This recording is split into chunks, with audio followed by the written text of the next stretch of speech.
Thank you, Nigel. This is what we expected from you. There's always some fresh air coming in wherever you are. So thank you for this. I'm going to switch to German, and we have a translation for you. The floor is open. Wir haben jemanden von unserer Seite, der das Mikrofon führt. Wo ist das Mikrofon für Fragen? Das haben Sie. Sie mögen sich melden, das Mikrofon kommt zu Ihnen. Das Mikrofon bleibt immer in der Hand von uns und wird nicht aus der Hand gegeben. Das hat sich bewährt dafür, dass die Fragen mehr Fragen werden und weniger Co-Referate. Und dann gibt es Antworten. Bitte sehr. Mein Name ist Axel Engler, guten Tag. Ich habe eine Frage bezüglich einem möglichen Wahlbetrug. Wir haben letztes Jahr gesehen, dass millionenfach in Amerika Trump um Stimmen betrogen wurde. Jetzt ging hier kürzlich durch die Presse, dass auch in Deutschland irgendwelche Hacker die Bundestagswahl eventuell beeinflussen können, natürlich zum Nachteil sehr wahrscheinlich der AfD. Wie hoch schätzen Sie diese Gefahr ein? Und wenn sie bestehen würde, was denken Sie, kann man dagegen tun? Sie fragen jetzt mich, die Gefahr besteht, dagegen rufen wir auf, gehen Sie um 5:45 wählen, bleiben Sie bis um 6 im Wahllokal, seien Sie selber Wahlbeobachter, beachten Sie, ob richtig ausgezählt wird oder nicht. Das ist der Aufruf, den wir machen können. Can I make a wider point, Beatrix? No, that's a very good point. There is a wider point here that is very, very interesting. And it's called, and the term varies depending where you are. Some people call it postal voting, others call it early voting. Now, we used to have a system where if you were 98 years old, or in a wheelchair, or you worked abroad, you could apply to vote by post. And about 2.5% of the electorate voted by post. Then Tony Blair said, oh, no, no, no, no, we're going to extend that franchise. And now about 20% vote by post, and I understand in Germany the figure is very similar. Postal voting is open to massive fraud and to intimidation as well. And I know that in many of the Muslim communities in Britain, the women in those households, if they're signed up to postal votes, will be very lucky if they get to make the decision themselves. I know when postal votes are being delivered door to door, of knocks on the door and intimidation. And I tell you what, one of the lovely things about Europe is we can all learn things from each other. And the French do get some things right. Maybe not Macron, but they do get some things right, and the French have no postal voting. If you want to register a vote in France, you go down to the polling station on the Sunday of the election and you register that vote. And I think getting rid of early postal voting would reduce the elements of fraud, reduce the elements of intimidation, and anyway, what a farce it is if a fifth of the electorate vote 2 weeks before the final weekend debate. It makes no sense at all. I put it forward, I suggest it as a start. Not a solution to everything, but it would at least begin, would it not, to give us a fairer, level playing field for everybody.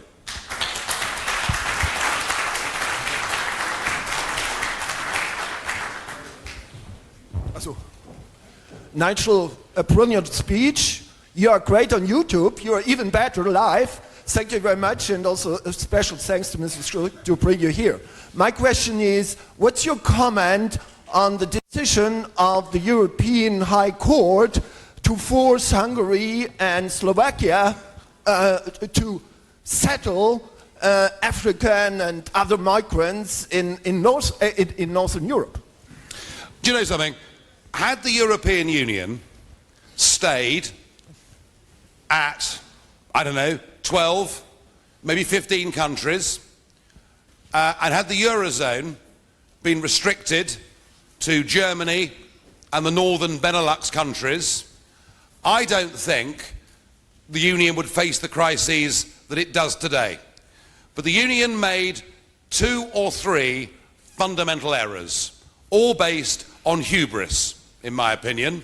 The first was to allow 8 and then 10 former communist countries to join the European Union before they were ready and before many of them had made the transition to full Western democracy.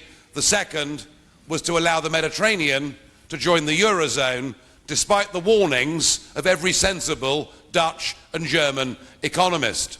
But we now have an amazing situation where the continent is divided north to south by the euro, with the north beginning to feel quite resentful about their money being used to prop up bailout after bailout, and the south looking at unemployment rates amongst their youth of 40 and 50% and wondering what's happened. But now we have a cultural east-west split. The 4 countries that are really interesting, you mentioned Hungary, sir, but the 4 countries that are really interesting are, well, it's Hungary, it's Poland, it's the Czech Republic, and it's Slovakia. And recently, a very well-known BBC commentator said, when you listen to the prime ministers of those 4 countries talking about migration, he said they make Nigel Farage sound like a Foreign Office diplomat. These countries have lived under oppression. They've lived under communism.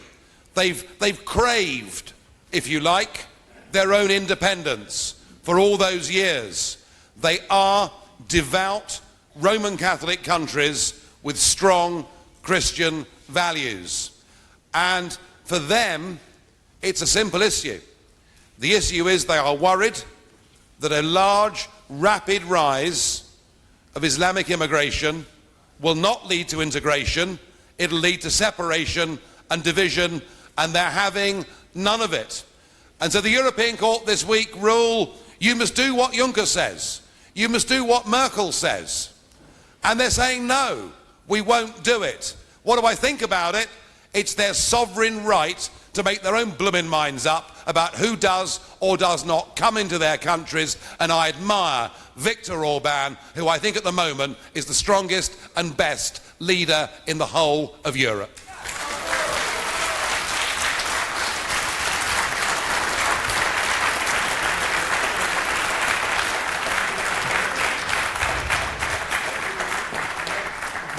Mr. Farage, nice to see you. Dröse aus Leipzig, eine Frage an Sie. Die Menschen in Europa wollen eigentlich keine neue Sowjetunion. Wenn der Herr Juncker, von Ihnen mehrfach schon erwähnt, eines Tages zur Besinnung kommt und das dann auch nicht mehr möchte und er bei Ihnen nach Rat fragt, was würden Sie ihm denn empfehlen? Well, my advice to Mr. Juncker would be, drink less at lunchtime.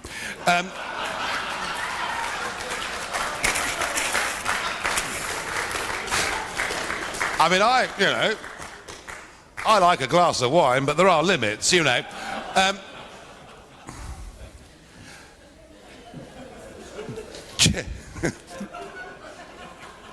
I'm sorry, Beatrix, I said I'd try and behave, but it's difficult. Do you know something? I've been in that parliament 18 years, and I've been a group leader for 10 years. So I've got to know lots of the big bosses over the years, the Barrosos, the Van Rompuys. He's not speaking to me at all, Van Rompuy. But I've got to know lots of them over the years. And do you know something? In some ways, Juncker is by far the most interesting of all of them. Why do I say that? Because as Prime Minister of Luxembourg, which he was for nearly 20 years, don't doubt one thing, he did a brilliant job for the Luxembourg people. He might now talk about European rules and regulations and you must all do what we say. Didn't do it as boss of Luxembourg, did he? I mean, he's created this tax haven in the middle of Europe where cigarettes are almost free, petrol costs virtually nothing, and there's no tax. I mean, it's amazing what Juncker did. So, as a political operator, I admire him. But, and this, I think, folks, goes to the heart of something, which is perhaps a more difficult conversation in Germany. Juncker believes that the reason we had 2 world wars was because we had nation states in Europe, and that therefore, if we abolish nation states, there'll be peace, love, happiness, motherhood and apple pie, and all the rest of it forever. And it is understandable why people in the 1950s should have looked for a way to make the world a better place. It's just that they've drawn the wrong conclusion. It is not the existence of nation state that leads to war. It is the absence or the breakdown of democracy in nation state that leads to these things happening. So Juncker is stuck with a wildly outdated view of the world. And you know, it's very interesting this, and you try this, because I've tried this for 25 years, and no one yet has done me in on it. Give me one example. Just give me one example of a mature, functioning democracy going to war with another mature, functioning democracy. It has never happened, and it will never happen. And if we want Europe to be a happy and peaceful and successful place for our grandchildren and those that come after us, what we should be championing is not the artificiality of Brussels. It is proud, independent, democratic, functioning European states with their identities and their proud friendships with their neighbours. That's my Europe.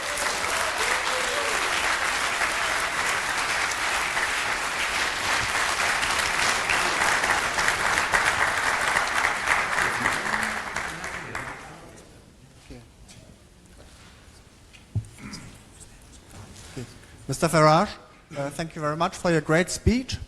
I would like to ask a question concerning internal security. A few years ago, we have learned about the so-called Rotherham scandal in the UK, which was already incomplete information from our media, because it was not only a Rotherham scandal, it was a whole Middle England scandal concerning also Bristol, Telford, Aylesbury, Oxford, and many other Middle English cities. My question is, do you think that such a thing is also possible in Germany under the conditions of this immigration of Muslim young men? And what could we do in order to avoid it, as we have no, as you correctly said, no balanced media, and we have no Daily Mail in Germany? Yeah, well, I have to say the Daily Mail can be really good news, unless they're writing about you as the individual. Then it's a bit different. Well, I think you've been through a similar experience, sir. Because am I not right in saying that 2 Christmas Eves ago, outside the train station in Cologne, one of the very stations where people stood that previous summer with signs, do you remember those signs? Refugees welcome, Merkel is right. And wasn't it outside one of those very same stations where, you know, a mass sexual assaults took place on a huge industrial scale? And wasn't that shut up by the German media and indeed the German police? Didn't it take days for the Western world to find out the truth of what had happened in Cologne? Well, I'm sorry, folks, but I think it did. So we're seeing a bit of the same problem. The Rotherham, what happened in Rotherham, I mean, it's just on such a scale, it is difficult to believe. You know, Rotherham is not a particularly big northern town. It's a middle-sized northern town. And you're talking about 1,200 underage girls and 7,000 perpetrators. I mean, the sheer scale of this, you know, in a town with a population of 150,000, it's almost beyond belief. And what we've had there, and we've now had admissions. You know, one of the former MPs said, well, we didn't want to look too closely because we were scared of being thought to be racist. And it's rather like Beatrice's comment about bishops putting down their crosses and not being seen to be too overtly Christian. What we need are leaders who are robust enough to stand up and to defend the Judeo-Christian culture upon which Western civilization was built. But please, can I add something else that I think is very, very important? We know that a lot has gone wrong within Islam over the last few years. We know a lot of the financing that has come out of a couple of Middle Eastern countries that has pushed certain agendas. You know, I mean, nobody in many of these Middle Eastern countries 20 years ago would you see a woman wearing a burqa. This is all quite recent stuff.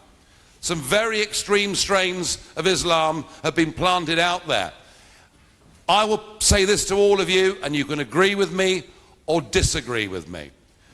But to confront Islamic terrorism, which is the biggest threat the world faces today, and to confront the division and the unhappiness in our cities and communities, I repeat, we have to be strong in standing up for who we are and what we are. But part of who we are and what we are means that we also believe in religious freedom and religious tolerance. And if we choose to go to war with the whole religion of Islam, we will lose. We will lose. And why? Because we have to recognize that actually there are lots and lots of people of an Islamic religion living in our countries who want their kids to play football with our kids, who want to get on in our society. We must take out the bad people. But if we demonize absolutely everybody, if we create martyrs within that, genuine martyrs that are seen by the moderates, that somehow there's now a cultural war going on between the two religions, then we will lose. We have to be clever about how we approach this. We have to be strong and robust, but we have to do everything we can to get the good men and women who have an Islamic religion to be bolder and braver, as we have to be braver in standing up and condemning atrocities.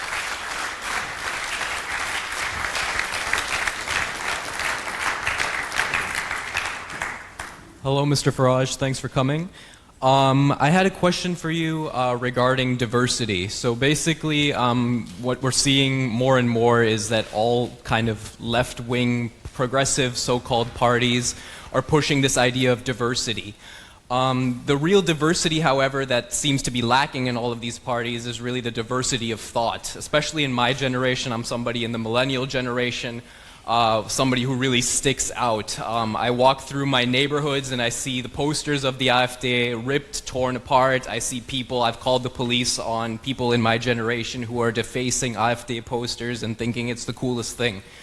What do we do to really address that lack of intellectual diversity, that lack of diversity of thought, especially in the younger generations where basically what used to be the counterculture, leftist, progressive ideology, the 60s and counterculture, where now basically that's become the establishment, and people in my generation really think that anything but being completely left-wing on all issues is hateful, bigoted, and racist, regardless of whether you yourself are a member of so-called marginalized groups.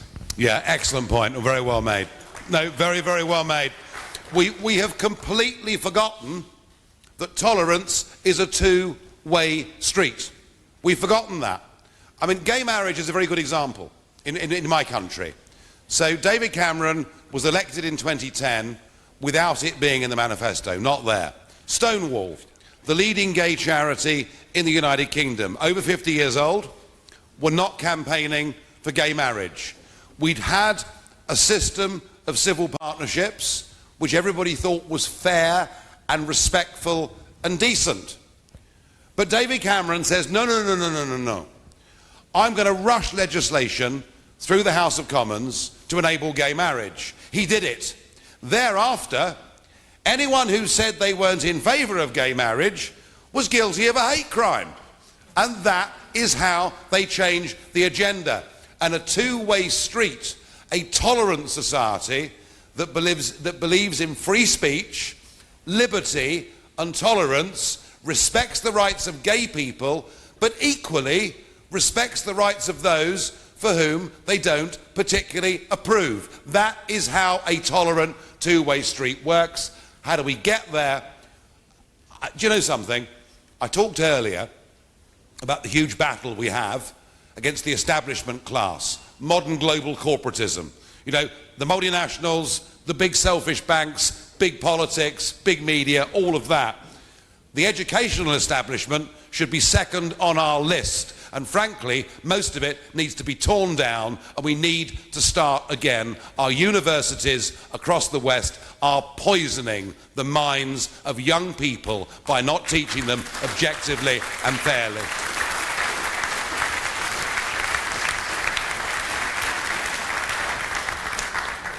Nigel Farage, thanks so much for being here. Thanks so much to Beatrice also for the invitation. Fantastic talk. You know, I want to pick up on a lot of things that kind of come together in your talk, and that is, how is it possible to even confront Islam, the lack of diversity of thought, European integration and opinions about the necessity for the EU, when the media, something you started with, with your talk, the media is so difficult in Germany. How do you roll back the hate laws, the hate speech laws that have been enacted in Germany by Justice Minister Heiko Maas that make it illegal to question things like Islam, to say, I have a completely different opinion, which might be Christian, for example? How can hate speech regulations that have been brought in Germany and at the European level be rolled back? And does Germany need a First Amendment, not like the United States, so people here can be free to think and free to talk? Yes, I mean, I think you're absolutely right. I think it's more difficult in Germany than it was in the United Kingdom, and to get to where we got to was a hell of a battle. I'm not pretending this is easy, but you see, to do this, to really answer your question, it's a very short answer actually, you need people to challenge this who are brave, but you also need people to challenge this who are also wise and who realize how far they can push the argument up to the line without, frankly, being chucked in jail. And that is how you're going to have to do it here in Germany, and you're going to have to do it through, chiefly the internet. And then do you know what happens? What begins to happen is some of the local radio stations begin to think, do you know something? We've just done a survey. A majority of our listeners, we didn't realise, they actually believe in traditional values. And suddenly they start to go in that direction because they start to get more listeners. And do you know what happens when they get more listeners? They get more advertising and they earn more money. And what I saw happen, I saw sections of the media in the United Kingdom who 10 or 15 years ago painted me out as the devil, who now think it's a jolly good thing we've left the European Union and we jolly well must control our borders, and they've completely changed their opinion. In the end, slowly but surely, you can get the market to change this, but you need bold and wise leaders. And it's why I said earlier, when I talked about Beatrix here in Berlin, heading off to the Bundestag, that while she's got a tremendous and fantastic opportunity, she also has a tremendous weight of responsibility on her shoulders. But I know her well enough to know that she's both bold and wise.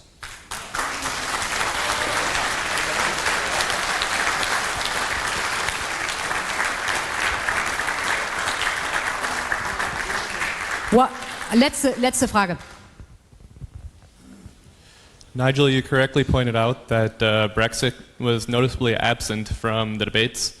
Something else that was noticeably absent for me as an American was the Ukraine and Russia issue. I would like to hear you speak about where you see Germany as kind of this pivot point between Russia and the United States. There are a lot of people in my country who would say that Russia right now is one of the preeminent threats to European security. So if you could speak to this a bit, I'd appreciate that. Look, I think, you know, a proper debate on Russia takes hours. All I will say is this. I wouldn't want to live in modern-day Russia. I certainly wouldn't want to be a journalist in modern-day Russia. But I think the way the West has attempted to demonize Putin is frankly ridiculous, almost verging on the childish. They hate Putin because he's a strong national leader. They don't believe in things like that. And I will add this. I think the attempt by the European Union and by NATO to extend to the east and to take the Ukraine into their orbit was a very, very stupid strategic mistake. If you poke the Russian bear with a stick, don't be surprised when a claw comes back and tries to have a go at you. All right?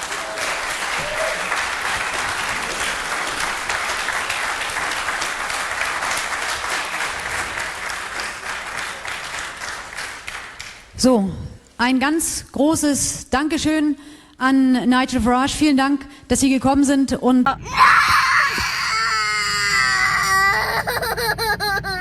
Jace, what do you think?